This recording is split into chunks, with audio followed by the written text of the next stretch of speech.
पूर्व केंद्रीय राज्य मंत्री व लोकसभा सांसद अजय टम्टा ने एनआरसी व सीएए के मामले में विपक्षी दलों पर दुष्प्रचार करने का आरोप लगाते हुए कहा है कि एनआरसी व सीएए से किसी को भी डरने की आवश्यकता नहीं है।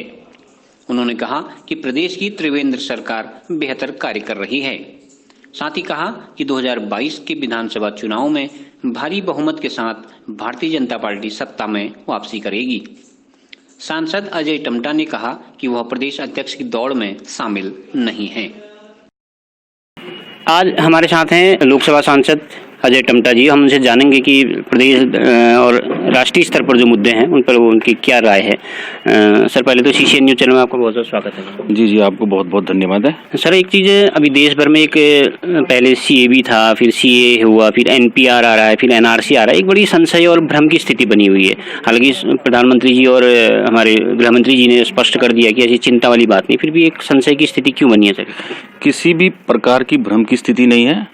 सिर्फ इस देश के अंदर कांग्रेस जो है वो सबसे बड़ी भ्रम की स्थिति में है और वो खुद अपने भ्रम को ठीक नहीं करके जिस प्रकार का लोगों के अंदर एक उपद्रव और गलत काम करने का काम कर रही है, तो वो कांग्रेस ही इस देश के अंदर भ्रम की स्थिति पैदा करा रही है। इस देश के अंदर 500 साल पुराने ऐतिहासिक जो निर्णय कभी नहीं लिए गए, वो मात्र 6 महीने की सरकार में नरेंद्र भाई मोदी जी ने लिए हैं। आप सबके ध्यान में होगा कि अयोध्या का जो मंदिर का मामला है, ये लगभग 500 साल पुराना मंदिर का मामला है। आज बड़ा सौभाग्य है कि एक सामान्य तरीके से पूरे देश की मनोभावनाओं के अनुरूप प्रभु राम के मंदिर को बनाने की अनुमति कोर्ट से प्राप्त हुई है। समझौते के साथ सारा चीज़ सुप्रीम कोर्ट ने साफ किया है और उस दिशा में सरकार काम भी कर रही है। रहा कितनी पुरानी और एक सामाजिक प्रताड़ना का शिकार जिस प्रकार से सती प्रथा थी, जिस प्रकार से बाल विवाह था, उसी प्रकार से ये 3 तलाक जैसा ऐसे निर्णय को भी खत्म करने का अगर किसने निर्णय लिया है तो नरेंद्र भाई मोदी जी की समताओं ने लिया है। ऐसे ही अगर हम कहते हैं कि देश की आज़ादी के साथ जुड़ा हुआ जो मामला है, जो मुद्दा है, धारा 370 और 35A, देश की आज़ादी के साथ ही हमने निर्णय लिए थे। बहुत सारे लोगों ने बलिदान भी हुए, हम लोग भी जानते हैं। इस निर्णय के कारण श्यामा प्रसाद मुखर्जी जी का बलिदान भी हुआ और जहां एक देश, एक संविधान, एक निशान की हम बात करते थे, उस सपने को साकार अगर किसी ने किया है तो नरेंद्र भाई मोदी की समताओं ने किया है। और इस समता के अनुसार कांग्रेस को ये पच नहीं पा रहा, क्योंकि इन्हीं सब मुद्दों को लेकर के 70 साल की आज़ादी में 54 साल एक ही परिवार ने राज किया और किसी ने नहीं किया इस देश में राज।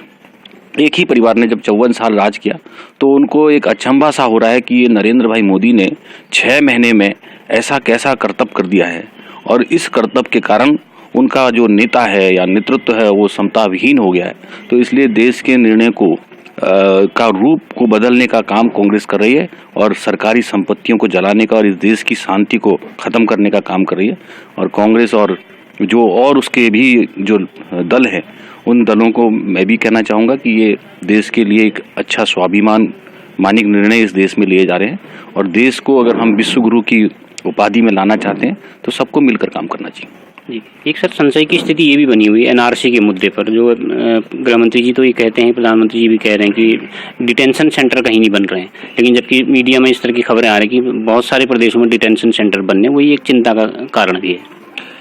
सिटीजन एबिटमेंट बिल के बाद कांग्रेस और जो उसके विचारधारा के दल हैं, उन सब के ध्यान में एक चीज़ आती है कि जिस प्रकार से नरेंद्र भाई मोदी जी लगातार निर्णय ले रहे हैं और इस देश की समताओं को बढ़ाने का काम कर रहे हैं।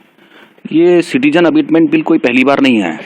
सिटीजन एबिटमेंट बिल कांग्रेस के शासनकाल में कई बार आया है और इस बार समाज के सभी वर्गों को लेने का काम सिटीजन एबिटमेंट बिल में किया है, जिसमें हिंदू है, बौद्ध है, सिख है, पारसी है, जैन है। जो लोग भी उस समय की प्रताड़ना के कारण जो भारत में ही रह रहे थे, उन विचारों के पास किसी भी प्रकार का सिटीजनशिप नहीं थी, उस सिटीजनशिप को लेने के लिए बिल है। इससे किसी भी धर्म को, किसी भी व्यक्ति को कहीं भी कोई प्रताड़ना नहीं है। और इसी प्रकार से एनआरसी का जो विषय है, और वास्तव में क्यों नहीं होना चाहिए, पूरे देश दुनिया में एक प्रकार का कानून है कि भाई उस देश का स्थायी नागरिक है तो हम सबको भी तो ये होना चाहिए कि हमारे देश के कुल नागरिक कितने हैं। तो उस दिशा में भी हमारा देश जबकि दुनिया की दूसरी नंबर की जनसंख्या का देश है, छोटे छोटे देशों में तक इस एक्ट का परिपालन होता है। तो इसलिए प्रधानमंत्री जी, गृह मंत्री जी और देश की जनता के अनुरूप जो भी देश की जनता चाहती है उस अनुरूप हम निर्णय लेते रहेंगे। देश के भले के लिए लेंगे, देश के विकास के लिए लेंगे, देश की नागरिकों के सुरक्षा के लिए लेंगे। अब हम सुरक्षा कहने को कहते हैं, हमारे पास कम से कम डाटा डिटेल तो होना ही चाहिए कि कौन व्यक्ति कहाँ रहता है, तो सुरक्षा कैसे करेंगे। और देश की जनसंख्या दूसरे नंबर की जनसंख्या, ये तो कॉमन सेंस का व्यक्ति भी बता सकता है। आज राहुल गांधी के समझ में नहीं आता, सोनिया जी के समझ में नहीं आता, प्रियंका जी के समझ में नहीं आता, पता नहीं क्यों समझ में नहीं आता। और इस देश में कभी उन्होंने बेसिक लोगों के मुद्दे से कभी जुड़े ही नहीं, और इस देश के अंदर खाली सत्ता ही संभाल करके अपने परिवार के लोगों के लिए ही जीना सीखा है, देश के लिए जीना नहीं सीखा है। एक सर, इधर प्रदेश स्तर का एक मामला है, जिलों में भारतीय जनता पार्टी की जिला अध्यक्षों की नियुक्ति हो गई, मंडल अध्यक्ष की नियुक्ति हो गई है। अब एक प्रदेश अध्यक्ष पर एक रायशुमारी चल रही है कि कौन बनेगा, तो आपका भी नाम आ रहा है, तो आपकी क्या दावेदारी है प्रदेश अध्यक्ष के लिए? भारतीय जनता पार्टी की एक अनुशासित पार्टी है। भारतीय जनता पार्टी संविधान, उनका अपना हमारा संविधान है। हम भारतीय जनता पार्टी मंडल और नीचे ग्राम स्तर की इकाई से लेकर के राष्ट्रीय स्तर तक लोकतांत्रिक आधार पर चुनाव को कराते हैं। वर्तमान में सभी जिलाध्यक्ष और मंडलों का गठन हो गया है। आने वाले समय के अंदर प्रदेश अध्यक्ष का चुनाव, फिर राष्ट्रीय अध्यक्ष का चुनाव होगा। और चूंकि भारतीय जनता पार्टी के कार्यकर्ता होने के नाते से हम सब लोग भारतीय जनता पार्टी में काम करते हैं।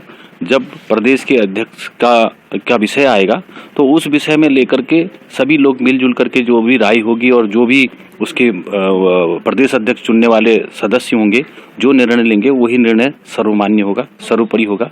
मेरे प्रदेश अध्यक्ष की कोई दावेदारी नहीं है।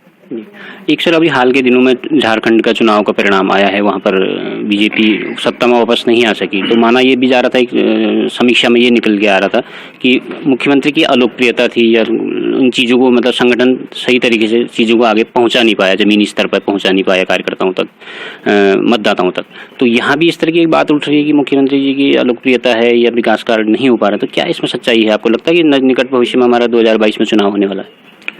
जो आपने झारखंड की बात करी, तो ऐसा मैं नहीं मानता कि ऐसा होता है, क्योंकि कभी कभी स्थानीय आधार पर भी बहुत सारी समीक्षाएं हो जाती हैं। चुनाव के मुद्दे आप भी देखना कि हम लोग भी पहाड़ी क्षेत्र में रहने वाले हैं। मेरा उत्तराखंड राज्य मैदान और पहाड़ के क्षेत्रों से मिलकर के बना है।